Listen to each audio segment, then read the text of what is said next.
اللہ اللہ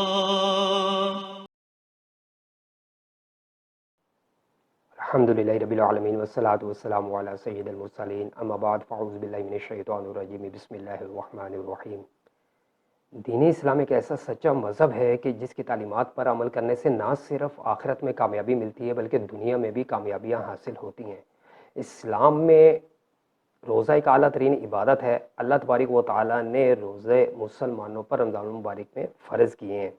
روزہ رکھنے سے جو اجر و ثواب ملتا ہے وہ اپنی جگہ پر، جنت کی بشارتیں اپنی جگہ پر، لیکن جو دنیاوی طور پر معاشی، معاشرتی، روحانی اور جسمانی فوائد حاصل ہوتے ہیں، جدید میڈیکل سائنس بھی اس کو تسلیم کرنے پر مجبور ہے۔ آج کی جدید میڈیکل سائنس، بڑے بڑے ڈاکٹرز، بڑے بڑے ماہرین اس چیز کا اقرار کر رہے ہیں کہ روزے سے نہ صرف بیماریاں دور ہوتی ہیں بلکہ بیماریوں سے تحفظ بھی حاصل ہوتا ہے، اور روزہ تندرستی کا بہترین ایک ذریعہ ہے۔ 1400 سال پہلے شہنشاہ دو عالم صلی اللہ تعالیٰ علیہ وآلہ وسلم نے ارشاد فرمایا کہ سومو تصحو، روزہ رکھو صحت یاب ہو جاؤ گے، یعنی 1400 سال پہلے بتا دیا، اور آج کی جدید میڈیکل سائنس اس چیز کو ثابت کر رہی ہے کہ واقعی روزہ رکھنے سے انسان کو صحت ملتی ہے، بیماریوں سے تحفظ حاصل ہوتا ہے۔ اس بات سے ان لوگوں کو سوچنا چاہیے جو روزے کو ایک بوجھ سمجھتے ہیں، اسلام کے اصولوں پر تنقید کرتے ہیں۔ بہرحال پوری دنیا کے ڈاکٹرز اس چیز پر متفق ہیں کہ 80% بیماریاں یعنی 80% امراض جو ہے معدے کی خرابی سے پیدا ہوتے ہیں۔ اس کا مطلب یہ ہے کہ اگر ہم اپنے معدے کو تندرست رکھیں گے تو 80% بیماریوں سے تحفظ حاصل کر لیں گے۔ اب دوسری طرف سرکار مدینہ صلی اللہ تعالی وسلم کی حدیث مبارکہ سنیے۔ نور مجسم شاہ بنی آدم صلی اللہ تعالی علیہ وسلم نے ارشاد فرمایا، معدہ بیماریوں کا گھر ہے اور پرہیز علاجوں کا سر ہے، بدن کے ہر حصے کو اس کا حق دو۔ اب 1400 سال پہلے بتا دیا کہ بیماریوں کی بڑی وجہ معدہ ہے، اور ساتھ اس کا سب سے بڑا علاج پرہیز، وہ بھی بتا دیا۔ معدے کو تندرست رکھنے کے ایسے ایسے نسخے بتائے، کبھی تو حلال حرام کا تصور پیش کیا، کبھی بتایا کہ کس طریقے سے کھانا ہے، کتنا کھانا ہے، کس وقت کھانا ہے، اور سب سے بڑا جو نسخہ عطا فرمایا وہ روزہ، کہ جس کی وجہ سے معدے کو تندرست رکھا جا سکتا ہے، معدے کو سیٹ رکھا جا سکتا ہے، وہ اسلام نے ہمیں عطا فرمایا۔ اب آئیے ان جدید میڈیکل سائنس کی ریسرچ رپورٹس کی طرف جو کہ میڈیا اور اخبارات میں پبلش ہوئی، ان میں سے چند آپ کے سامنے پیش کرتا ہوں۔ ریسنٹلی جو امریکہ میں ریسرچز ہوئی روزے اور قوت مدافعت کے حوالے سے، وہ کچھ اس کی رپورٹس کچھ اس طریقے سے تھیں کہ روزہ رکھنے سے قوت مدافعت میں بے پناہ اضافہ ہوتا ہے اور امیون سسٹم بہت زیادہ مضبوط ہو جاتا ہے، جس کی وجہ سے انسانی جسم وائرس اور دوسری بیماریوں سے لڑنے کی صلاحیت بہت زیادہ اس کی بڑھ جاتی ہے۔ امریکن ماہرین نے مزید یہ بتایا کہ کرونا وائرس اور دوسری بیماریاں اس وقت جان لیوا ثابت ہوتی ہیں کہ جب انسان کی قوت مدافعت اپنے ہی جسم کے اعضاء کو کھانا شروع ہو جاتی ہے۔ وہ اس طرح جو قوت مدافعت کے اپنے جو سیلز ہوتے ہیں وہ اپنے ہی جسم کے اعضاء کے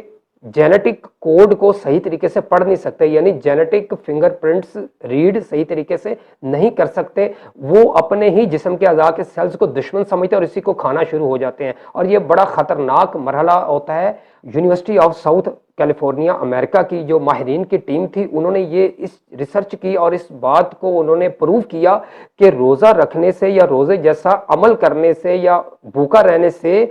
یہ جو سیلز ہیں جو شناخت نہیں کر پاتے، اس کی جگہ پر نئے سیلز بننا شروع ہو جاتے ہیں، صحت مند سیلز بننا شروع ہو جاتے ہیں، اور وہ جو متاثرہ سیلز ہوتے ہیں وہ ختم ہو جاتے ہیں۔ اور انہوں نے مزید یہ بتایا کہ اس سے معدے کی سوزشیں بھی ختم ہو جاتی ہیں، یعنی روزے سے معدے کی سوزشیں بھی ختم ہو جاتی ہیں، اور یہ تجربات انسانوں پر کیے گئے۔ اب ایک اور تحقیق میں یہ بھی بتایا گیا کہ روزہ رکھنے سے امیون سسٹم تو مضبوط ہوتا ہے، اس کے علاوہ اینٹی کینسر اجزاء پیدا ہوتے ہیں، اور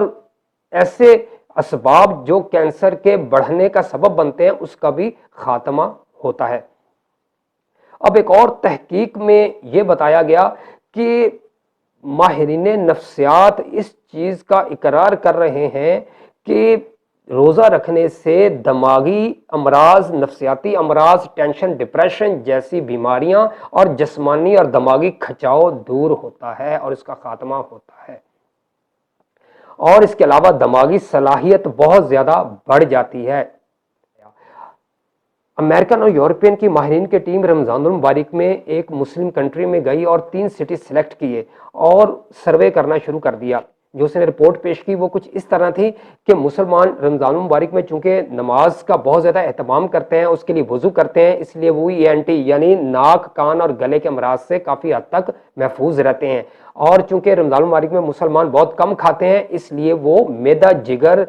دل اور اعصاب، پٹھوں کی بیماریوں سے بھی بہت حد تک محفوظ رہتے ہیں اور ان بیماریوں میں نمایاں کمی ہوتی ہے۔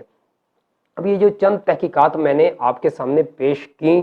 یہ ہمیں اس چیز کا احساس دلا رہی ہیں کہ روزہ ایک بہت اعلیٰ ترین نعمت ہے جس کو ہم سمجھ نہیں سکے۔ اب یہاں ایک سوال یہ پیدا ہوتا ہے کہ روزہ رکھنے سے انسان بیمار ہو جاتا ہے۔ یاد رکھیں، روزہ رکھنے سے انسان بیمار نہیں ہوتا، بلکہ روزے میں سحری اور افطاری کی بد پرہیزی اور بے احتیاطیوں سے انسان بیمار ہوتا ہے۔ اب افطاری کو لے لیجئے، افطاری میں کولڈ ڈرنکس، ٹھنڈی کولڈ ڈرنکس، ٹھنڈے جوس، تلی ہوئی چیزیں، کریم والی چیزیں اور اوور ایٹنگ یہ انسان کو بیمار کر دیتی ہے۔ سب ذرا انسان کا معدہ بیمار ہوگا تو قوت مدافعت میں بھی کمی آ سکتی ہے۔ اس کا صحیح طریقہ یہ ہے کہ آپ کھجور پانی سے روزہ افطار کریں، زیادہ سے زیادہ فروٹ چاٹ اور فروٹ کا استعمال آپ کر لیجئے، اس کے 1 گھنٹے کے بعد آپ کھانا کھا لیجئے، آپ کا معدہ بھی تندرست رہے گا اور آپ کو روزے کے جسمانی فوائد بھی صحیح طریقے سے حاصل ہوں گے۔ اس ویڈیو کو زیادہ سے زیادہ شیئر کیجئے، اور اگر آپ نے ابھی تک اس چینل کو سبسکرائب نہیں کیا تو سبسکرائب بھی کر لیجئے۔